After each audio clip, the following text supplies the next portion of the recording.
Today we break down the potential candidates for the next defensive coordinator of the Green Bay Packers. I would make a joke and say, haha, what's Dom Capers doing? But he got hired by the Lions.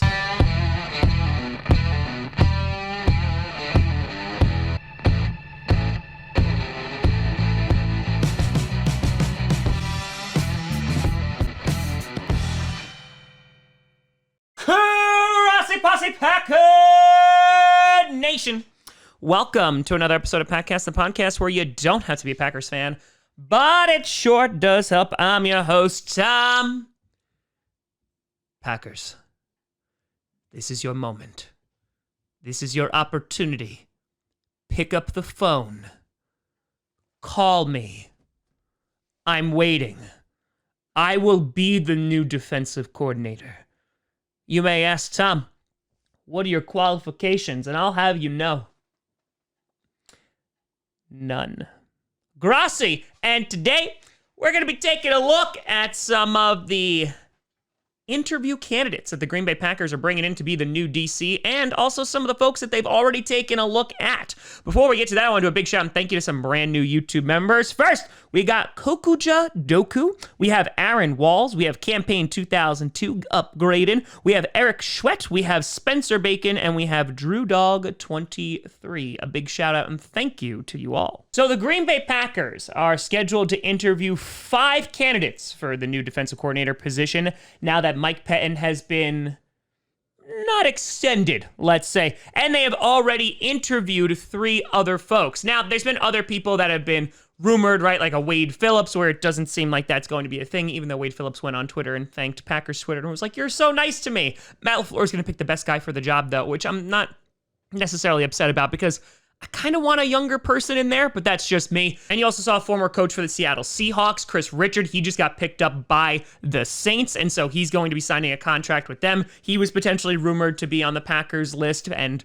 unfortunately, that is not going to happen. It would have been interesting to see him there. So what we're going to do is we're just going to kind of go through each of these candidates, kind of give you a brief overview of what's going on with them. I'm going to give you kind of my take on which ones I think that we should wind up, taking a little bit of a closer look at. And it's funny because when I went through each of these candidates, it seems that there are very specific things that the Green Bay Packers are targeting, and it's either someone who's really good with the D-line, the secondary, or the linebacker core.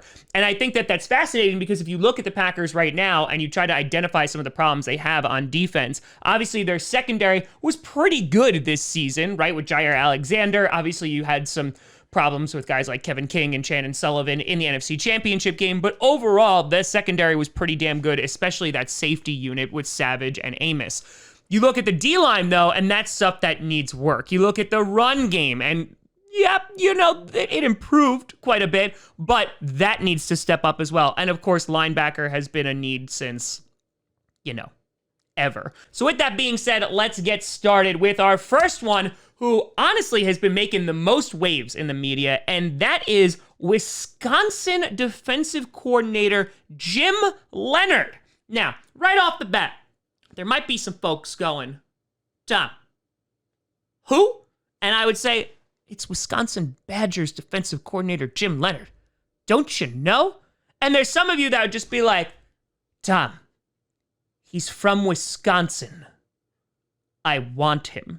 And here's the thing about Jim Leonard. I said this when we let Mike Pettin go last week, that I would like to bring in an up-and-coming guy. And Jim Leonard kind of represents a big risk, lack of NFL experience as a coach, potentially some interesting reward. So I'm curious just to see how LaFleur would interact with him and what would kind of give him the edge, considering a lot of the guys on this list have a ton of experience as an NFL coach. Now, Jim Leonard, he has played in the NFL, but what he's most recently known for is, of course, taking that Wisconsin Badgers defense and making them pretty damn good. His first 4 seasons with the Badgers, he is ranked 3rd in scoring defense in 17.2 points per game allowed, 4th in yards allowed, 5th in rush defense, 5th in pass D efficiency, and ranked number 2 in interceptions in all of college football. That's pretty damn impressive. Now, with any of these college coaches, there is some risk, right? The fact that while he does have NFL experience as a player for 10 years,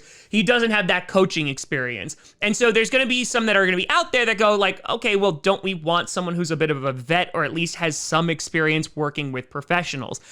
And I get that. And that's totally valid, right? We talked about this when we were looking for a Packers head coach, before LaFleur got hired, and guys like Lincoln Riley, right? In which they bring a lot of intrigue to the table, and you're like, okay, let's see if they can implement that in the pros. I will say that Wisconsin had a pretty good defense before Leonard came in, and he just made them better. And if we're just kind of looking at it and comparing apples to apples here, the Packers have some really damn good key pieces on defense, and I think that they're already a good defense, right? Underachieving, I would say so, and could be better, 100%. Would Jim Leonard be the guy to kind of unlock that potential? Now, at the same time, with Leonard, there might be a shot that he doesn't even want to be the defensive coordinator for the Green Bay Packers, because he might be looking for a head coaching position within college football. So while I think Jim Leonard is a very intriguing option and is kind of like a risky option, the jury's still out if he would even take the job. Continuing down with this list, you have Browns defensive line coach Chris Giffen. I said Griffin at least 7 times before I got that right. 4 years experience as an NFL coach. This past year was his first with the Browns, and he is a pass rush specialist.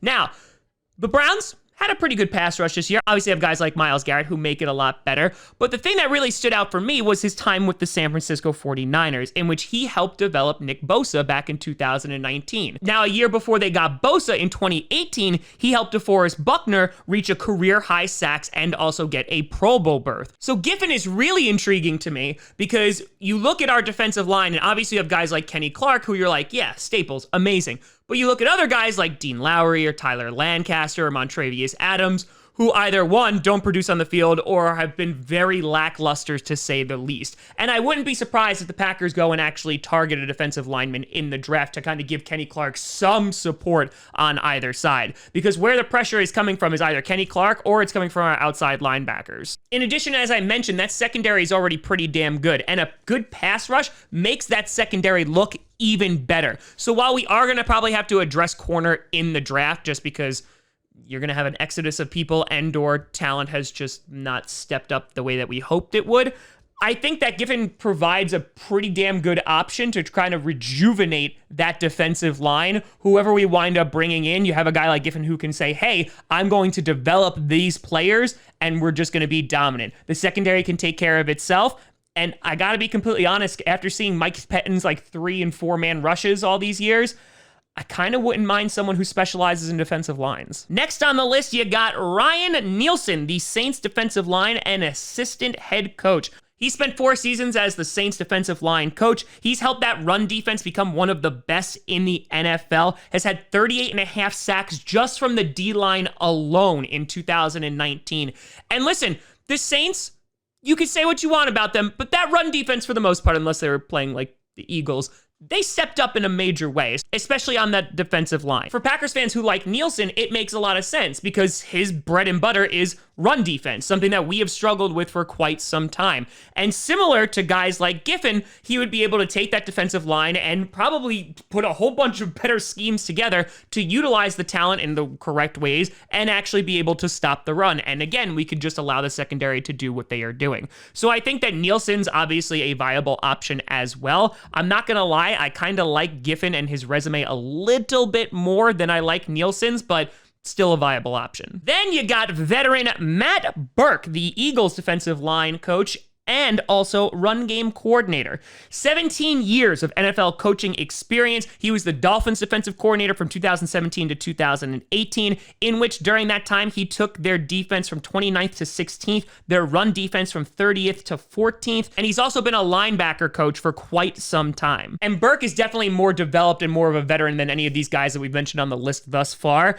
The thing that gives me a little bit of pause with him is obviously the Eagles had some injuries, but their defense this season really wasn't wasn't that great. Their run D was 23rd. So that gives me a bit of pause. But if you also look at the big picture with the Eagles defense, they were pretty solid this year, especially at getting after the quarterback and at least providing pressure. So he's a viable option if they wanted to go with a veteran rather than someone who's, pretty damn new, or like Jim Leonard is fresh out of college. Then the last guy on their list who they are set to interview is Jerry Gray, the Packers defensive backs coach. Yep, that's right, an internal hire. Now, he joined the Packers just last season, and he has 23 seasons of NFL coaching experience. So Gray is a damn good vet, and let's be honest, right? That secondary was really damn good this year. Gray helped them be a number 5 pass defense overall this year, obviously working specifically with the defensive backs. He has spent 8 years as a defensive coordinator, both in Buffalo and in Tennessee.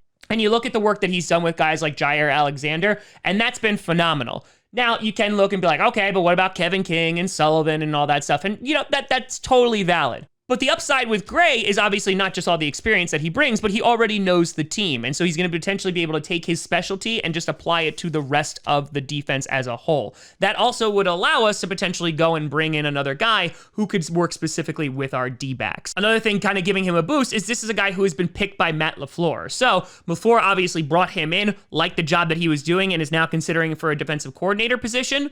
Don't be surprised if they wind up going this way. There are 3 people that they have already interviewed, so let's break them down one by one. First, you have Joe Barry. His accolades are he did really great work with Corey Littleton in 2019. He's also served as defensive coordinator for the Lions back in 2007 to 2008, in which he was 3rd in takeaways. He also has 19 years of experience as a coach in the NFL.